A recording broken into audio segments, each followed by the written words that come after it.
Welcome to An Honorable Profession, a podcast giving America hope since 2018. I'm Ryan Coonerty. Along with Debbie Cox Bolton of the New Deal, I'm lucky enough to be your co-host.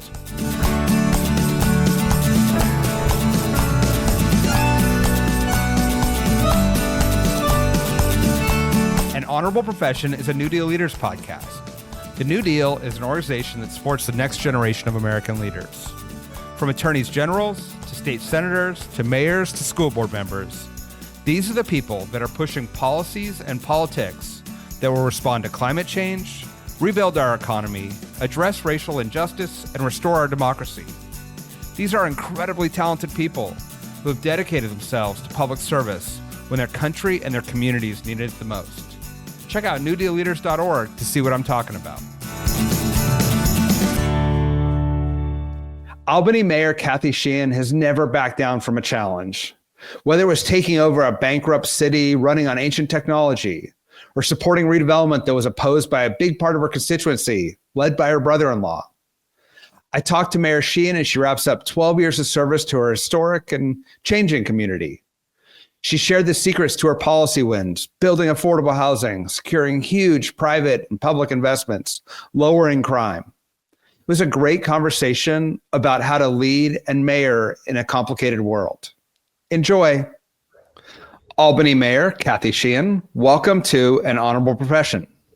Thank you. It's great to be here. You are wrapping up 12 years in office, 12 extraordinary years where you've really led the city out of bankruptcy into a boom.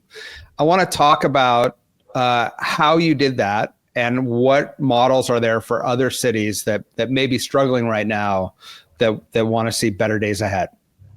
Well, certainly a lot of cities are struggling because we're coming out of COVID. The world has changed. Many of our downtowns have changed. The way that people work has changed. And so we're all kind of grappling with that. And what is the new normal going to be? And what does that mean for our cities? And back when I was first sworn in 2014, we were coming slowly out of the recession years. The city was structurally bankrupt. We had used all of our rainy day fund. The last time we had purchased technology was in 1999, and we still paid every single employee on a paper timesheet. And so when you think about all of the aspirations that you have when you're running for office and the things that you want to do for your community and for your city, the thing that I was really had to focus on in those first couple of years in office was, how do I build the foundation so that we can actually build on this and deliver on it and not just have it be another promise broken in what we talk about when we run for office and when we talk to our constituents about what we want to do for our communities. And so building that foundation while nobody gets to see it, I joke that when my husband and I bought our first house, we found out, unfortunately, that the casement windows in the basement needed to be replaced. You know, like nobody wants to spend their first $1,000 on their new house on something that nobody is going to see. But it's critically important, right? So that water doesn't leak in and you don't have the foundation crumble. And so doing that work while there aren't big ribbons to cut is really, really important. And I'm glad that I took the time to do the work, that I didn't get frustrated and try to just have short little wins and ribbon cuttings, but really focusing on what we had to do to give our workforce the tools that they needed to be able to deliver on what our residents wanted.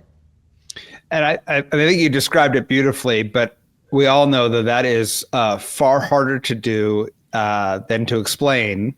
And especially when you have no money and people want results in the streets and you're talking about fixing an IT system, tell me how you brought both the city staff along, because even if you give them a new computer system, there's frustrations with having new things and everything doesn't transfer and all the challenges come with that, and the community that we have to fix those windows before we can buy a new sofa. So tell me how you brought folks along and took the long view for the city.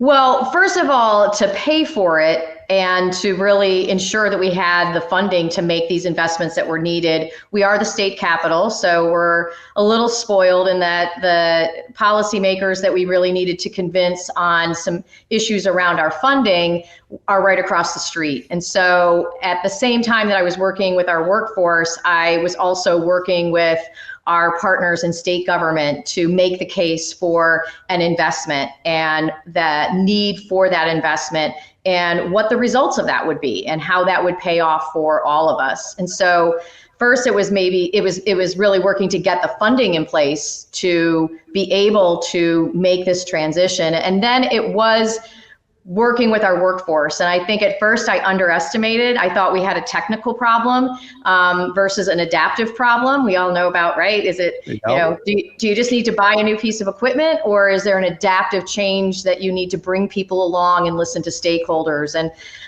you learn pretty quickly that virtually every challenge is both. And so the technical side of it was actually easier to fix than the adaptive side of it. And when you're dealing with a workforce that have been in place for many years, have been doing their job in a certain way, it is a challenge. Everybody, what do they say? Everybody wants change, but nobody wants to change. But, one of the things that I did was I brought in really good leadership, really good subject matter experts to lead our various departments who believed in the changes that we needed to make and who really worked within the culture of each of our departments to bring the workforce along. And once we were able to show people that this wasn't about replacing jobs, but about giving people the tools that they needed to do their jobs better, to be able to be more accountable to our constituents, they were able to come along and be a part of that change. Do you remember a particular moment where these new systems saw some improvement and all of a sudden it started to click for people that it wasn't about just sort of maintaining the status quo, but actually there was a brighter future ahead, and in some ways, the city workforce could do more and could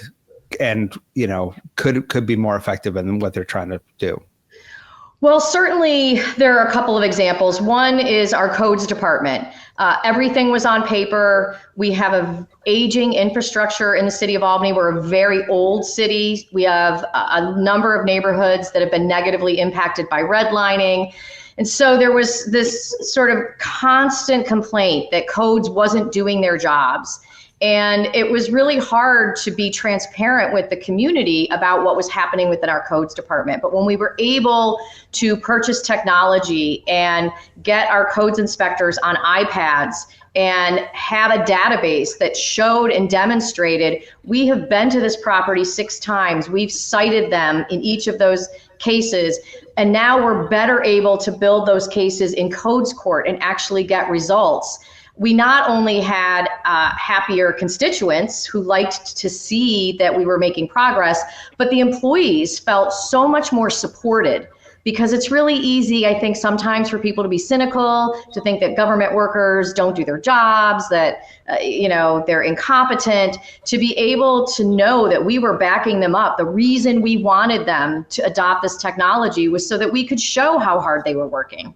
And that was very satisfying to see in that particular instance. And then I think, another area was we adopted, and we still have an app that people can download and tell us where they see a pothole or a downed limb. And that system, again, allows for that accountability.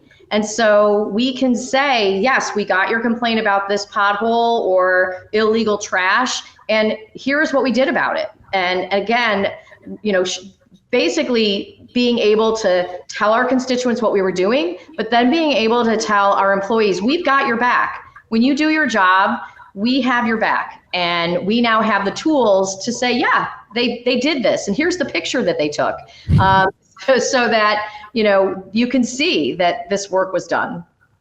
That's awesome. That's a great example. I wanted to ask about those old buildings because in doing research, Albany is one of the older cities. It has a lot of very old, very beautiful buildings, but that on one hand is a blessing because it's beautiful to look at. On the other hand, can be difficult to adapt to new needs and new challenges and technologies. Can you talk about some of your efforts to repurpose buildings, adapt buildings, and figure out how to maintain their character, but then put them to modern use? Sure. When we say we're old, we're really old. We date back to 1624 was when we were founded. We were chartered as a city in 1686, and we still operate under that charter, although it has been amended a few times along the way. But the buildings here are beautiful. We have a very strong historic preservation advocacy group in the city of Albany. And we also have neighborhoods that unfortunately have really suffered from redlining and from disinvestment. There was a project that was done here under Governor Rockefeller where an entire neighborhood, 90 acres, think about that, in any city, 90 acres that was taken by eminent domain, and homes and churches and schools and businesses were demolished to build an office infrastructure right next to our Capitol called the Empire State Plaza. And that Empire State Plaza was built not at street grid. It was built so that it's above the street grid. There is a concourse underneath. And so in a very 1960s and 70s era, Jetsons, everybody drives in and then drives out. That really is what happened. And it decimated our downtown. And we're still reeling from that. It really resulted in, obviously, the loss of a lot of population. There were about close to 10,000 people that lived in that neighborhood that were displaced. There were, sort of 1970s era public housing that got built and is now obsolete. And so that has created a lot of challenges where, even though these historic buildings are beautiful, if you were to rehab them, you'd be underwater immediately. And that makes it very difficult. There aren't a lot of funding sources out there that say, yeah, we'll give you money to rehabilitate this building, and we know it's going to be, worth less than what it costs us to rehabilitate it. And so we've worked on grants, we've worked on finding the funding that is needed to ensure that we're able to invest in these buildings. We've worked to be creative, and yes, in some instances, we've had to demolish because buildings were too far gone. But we've reduced the number of vacant buildings in the city by more than 30%. We've seen some real great investment, and a lot of that investment has been in affordable housing. So we're not talking about gentrification that prices folks out of their neighborhood, but we still have a ways to go. That's an area that it took a long time for us to get to where we are, and we're going to continue to have to work to grow out of that. Can you give us a sense of the size and scope of that investment, the number of units, and then what you're preparing for in the future? Sure. I mean, one of the projects that has been successful is we had a number of row houses along an area in the city called Arbor Hill along Clinton Avenue. Many of them were vacant. Others were very blighted. And so we worked with a developer that came in and got low income tax credits and rehabilitated over 70 of those buildings, creating about 160 units or 170 units of affordable housing. They are now doing some infill. They're also in the process of working on an old elementary school that's being turned into affordable housing. And so when we're able to partner with that low income tax credit, that's a key, huge, important tool. But the thing that we can add is historic tax credits. And that is often the extra that allows these rehabs to become a fundable project. And so we try to be as creative as we can. In New York State, we have what are called Restore New York grants, and those can be up to $5 million. In recent years, there have been a few that have been at the $10 million level if it's a truly transformative project. And so every time we have those opportunities to layer on tax credits and grants through the state, we really work with those who are willing to invest in order to be able to accomplish that. And I've heard you talk about the need for all this housing because you have significant economic development opportunities that are coming to your community. Can you talk about what those look like, and what do you think Albany looks like? You know, a city from the 1600s. What is the city going to look like in 2050 when these investments have settled in? Well, we do have a very bright economic outlook right now. There has been significant investment in a huge chip fab plant that's just to the north of the city. It's expanding again. We're the home to UAlbany and the College of Nanoscale Science and Engineering, which has learned that it is now going to be home to the National Semiconductor Technology Center. So really, those who are developing chips all over the world are going to want to be and have a presence in Albany so that they can interact with the NSTC. So it's a huge opportunity. We also have a pharmaceutical company that's located just across the river and is now expanding to our side of the river. We're on the Hudson River here. And so a lot of opportunity in the med space as well. And we want to ensure that we're creating housing at all levels for everyone who is coming here. You know, the challenge with the city of Albany is that geographically we're pretty small. We're only about 21 square miles, and we're surrounded by very large suburbs. And those large suburbs have, for all intents and purposes, created zero affordable housing and have expected all of the affordable housing, all of the subsidized housing to be built in our cities. And so we are still focused on how do we diversify our economy rather than having these high concentrations of poverty, which we know are not a recipe for success. And so it's an interesting balance. Right now, actually, the balance is too much in the area of affordability. We have a lot of subsidized housing being built here. We were building a lot of market rate housing, which was new for Albany, hadn't happened in decades at any scale. We were seeing some real success, over 2,500 units that came online during my term so far as mayor. But our council passed what, you know, their hearts were in the right places, but what really has turned out to be inclusionary zoning rules that have made it impossible for any market rate development to get built in the city. And so what that means is that we're not building housing for people who make $60,000, $70,000, $80,000 a year.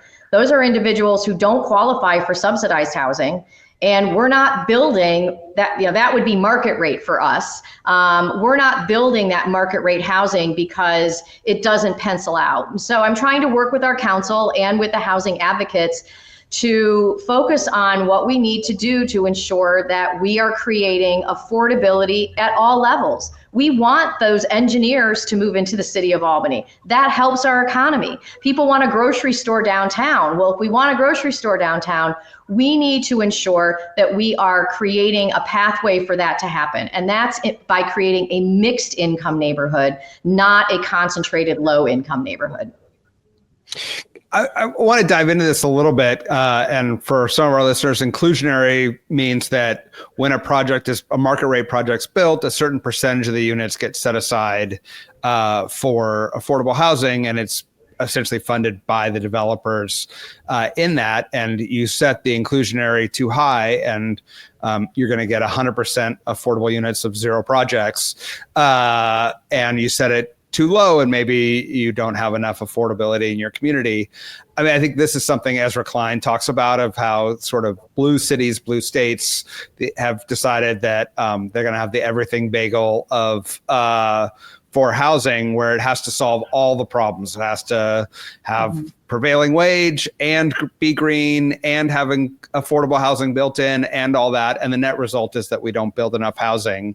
Can you explain? Because I think I've seen you be an advocate for trying to focus on the big goal of getting more housing built, and where you think blue cities, blue states may be struggling with this. I think that this idea that when you build market rate, or what some people consider to be luxury housing, when you build more of that you are somehow crowding out or pricing out people of low income. And that just simply has not been the case in most blue cities. The city of Albany, as we built market rate housing, we built almost the exact same number of units of subsidized housing. So this isn't a NIMBY issue. And you're absolutely right. We had inclusionary zoning. I insisted on it when I became mayor. We redid our zoning code and we had a robust debate and we looked at the numbers. And so we had a 5% of the units in any new development, any new market rate development had to be affordable. And that was working. And we created dozens and dozens of units of affordable housing within those market rate projects. And then the advocates came and they wanted to not only raise the percentage of units, but lower the AMI that they had to hit. So now we're at, in some projects, 13% of the units have to be affordable. So, right, like that's almost 3 times. And to people at 60% of area median income. And it's just not fundable. A bank will not make that loan. And we've tried to explain that to the advocates. We've tried to say that 13% of zero is zero. And so we've demonstrated, we've shown them what the result has been and how we have created no new units of affordable housing within a market rate development. And so we've got to find that in between. We have to ensure that we are focused on growth, focused on growing our tax base, focused on growing the wealth of our city. And we do that in a number of different ways. And we've made historic investment in workforce development. We've reduced poverty in the city of Albany. We've lifted thousands of children out of poverty in the 12 years that I've been mayor. I've been incredibly intentional when we are looking at investing our scarce resources to step back and ask the question, how is this going to help the most vulnerable person, the folks that are struggling the most in this community? What are they going to think about this investment? How are they going to look at it? And so we are in the process of completing 2 new community centers in 2 of our most under-resourced neighborhoods. We're replacing a 100-year-old pool in a park in one of our most under-resourced neighborhoods. We've focused on investing in the city's infrastructure. That means getting out lead pipes, all new lights. Our streets are brighter, which means they feel safer. And so we've made those investments and we started in those neighborhoods that had been most disinvested in. We've invested in almost every park in the city of Albany. And so I think we have to look at that balance because we did all those things in order to lift up our neighborhoods and the quality of life in our neighborhoods. And there is a great desire to continue to make investments in affordable housing, but also making those investments in market rate housing so that we can ensure that we're lifting all of us up to a higher level of opportunity, right? So when you have those mixed income neighborhoods, you're able to bring that grocery store to what had been a neighborhood where the algorithms would never have resulted in a grocery store being located there. But now you have a demographic base that allows that, and that benefits everyone, even the low income people who live there. It strikes me that we have covered a wider variety, which is, I think, the portfolio of any given mayor, from code compliance software to housing finance to public infrastructure investment to chips manufacturing and standards. How did you find yourself in this position where you are trying to understand, shape, and influence all these very complicated issues all into a way that benefits your community? It's one of the things that makes this job so challenging, but also really exciting. I get up every day looking forward to being able to try to work to solve problems because something new comes up every day, but then also to implement on our longer term goals and strategies. And I have a background in the private sector. I think that I was able to bring some of those tools to bear here. I didn't come in as a private sector person saying we've got to cut everything and there's all this waste. I knew better than that. And government is not a business. Our sole purpose for being here is to provide essential city services to our residents and to ensure that we're keeping people safe and creating a great quality of life so that we can continue to attract residents and businesses here. And so, I think from the standpoint of getting my arms around everything, part of my experience in the private sector was that I realized that nobody can know everything, and you've got to find those subject matter experts who are going to come in and then be able to work with them to give them the tools that they need to help to get us to our end goal. And I couldn't do this without the incredible team of people who work here and who are passionate and as passionate about the city of Albany as I am. We are a strong mayor form of government city. So I am the CEO of the city. I'm not a member of the council. And so it does fall to me. I don't have a city manager. And so I had no choice but to figure this out. And I've been able to benefit from, all sorts of support that is out there, whether it be New Deal, U.S. Conference of Mayors, Bloomberg Harvard Leadership, to get the skills and the benefit from the experience of others in order to have the tools to be able to do this work. And is this something that was on your radar, that like when you grew up, you're like, I'm going to be mayor of a 500-year-old city, or is this, how did you find yourself in this position?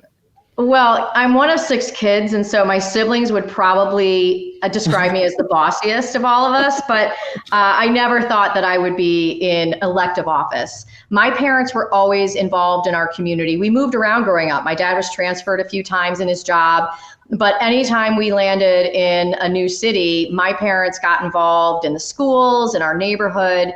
And so that was the behavior that they modeled for me. And so when I moved to Albany for a job back many, many, many years ago, and after I graduated from college in Ohio, and I found myself here, I did the same thing that my parents had done. I got involved, and I stayed involved. I would volunteer quite a bit. After our son was born, we got involved in the schools. I was the commissioner for his Pop Warner football team. We worked for as volunteers for Albany Youth Soccer, and so I had this private sector career that ended after the company that I worked for was gobbled up by another big company. And I thought that new big company was too bureaucratic, so I just couldn't handle it. Kind of ironic. Right. I was like, so you're like, yeah, it's too bureaucratic. Yeah. Let me run a city.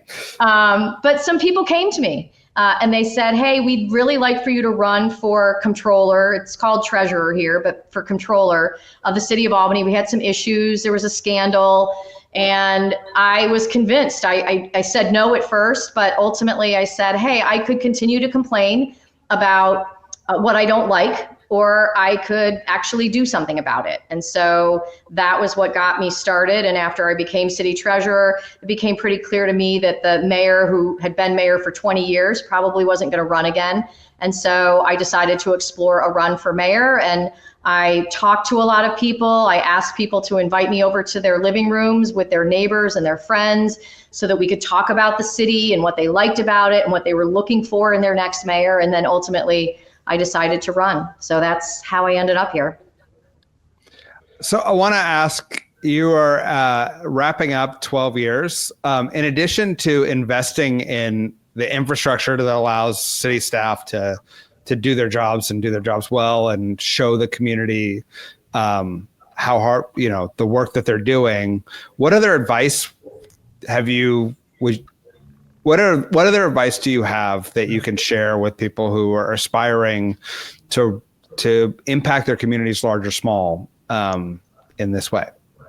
Well, I think first of all, it's really important to start out by volunteering in your community and getting to know parts of your community that you might not have ever interacted with, but for taking that opportunity to volunteer. Get outside your comfort zones. I mean, cities are dynamic places, and it's important to ensure that you are taking into consideration all of the diversity and all of the diverse voices that exist within your community. And I think it's also important to, as I've said over and over, surround yourself with really good people. That's critically important. And then give them the tools that they need to do their jobs, because that's the second piece.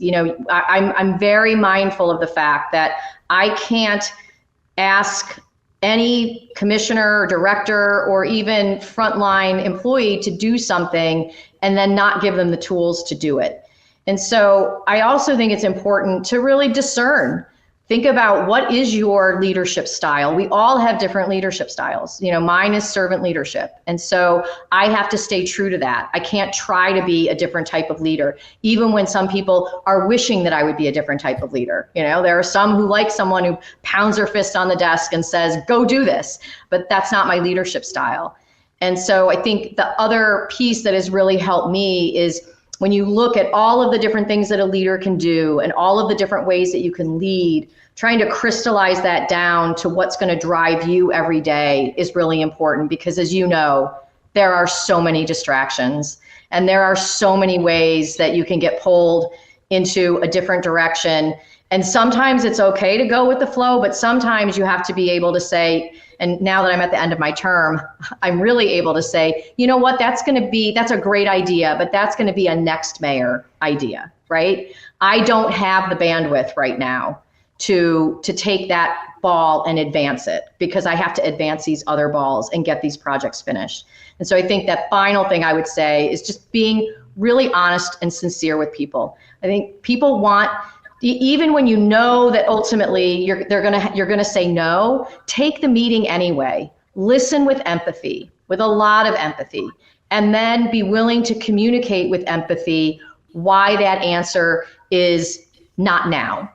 And people will appreciate it. They might not like it, they might not like the answer, but be willing and open to having that difficult conversation. I focus, my mantras are, I start with the citizen in mind, right? Like, what is this going to do for the citizens of the city of Albany? And that's kind of the first, because you can get pulled in a lot of different directions. So I try to stop myself and say, what is this going to do? Start with the citizen in mind. What gets measured gets done. So you can talk about all these great ideas, but that if you're not following up and you don't have any way of measuring that, believe me, your team is not out there executing on it, because they're going to execute on what you're measuring and what you're asking them about on a regular basis. And I think the final thing is that, risk makes progress happen. We can't be so risk averse that we do nothing. It's when you take risk that you can see that progress. And I think as elected officials, we really worry about that sometimes, right? Who's going to look at this? How are they going to look at it? Am I going to get reelected? And I've really tried to focus on, nope, I'm going to show success. I'll give you a final example. I know we're probably running out of time, but our new zoning code said we want to build dense housing near our largest employers. We have 2 huge hospitals in the city of Albany. And so that meant that we could build apartments in an area of the city that had been mostly single family homes. And there was this really ugly, low slung strip mall, I guess you would call it, across from St. Peter's Hospital, one of our largest employers. And we had a proposal to create market rate apartments there that were going to be 5 stories tall. Shock, horror. 5 stories across from a 13-story hospital. People protested, including my brother-in-law who lives in Albany. He was one of the leaders. They called themselves Stop the Stories. And I said, this flies in the face of what we all said we wanted when we created this comprehensive plan. But I stuck with it, and I stuck with it, and I stuck with it. And now it's built, and there's a restaurant. The post office is there. There's a really cute gift shop that is also a florist. There's a Starbucks, and everybody loves it. And so, including your brother-in-law, I have to ask. He doesn't talk to me about it anymore. So I don't know that he would admit that he was wrong, but I'm going to take that as the win. I'm going to take it as a W. We still see each other. He was, we had him over for dinner on Christmas Eve. But that said, that risk was important. Some mayors would have said, oh, wait, I need those votes, right? I need those votes in that neighborhood. But I knew that what we were doing was the right thing for the city in the long term. And we stuck with it, and now we're benefiting from it. I love it. What a story. And and how symbolic of everything that you've been able to do for Albany. We've loved having you be mayor, obviously, and we've also loved having you in the New Deal, and want to take a moment and just appreciate all those years of service and your contributions to this community, the New Deal community, where other mayors are going to be able to find inspiration and ideas from your good work. Well, thank you so much. I really appreciate you taking the time, and I am so grateful for the New Deal and for having that support. As you know, it's so important. Sometimes being a mayor can be a lonely job, so having the New Deal there has been an important part of that support system. Thank you for joining us today. An Honorable Profession is a New Deal Leaders podcast. Thanks to the team at New Deal for producing this episode. We encourage you to bring honor to public service, and because we keep things honorable, no tax dollars are used in the making of this podcast.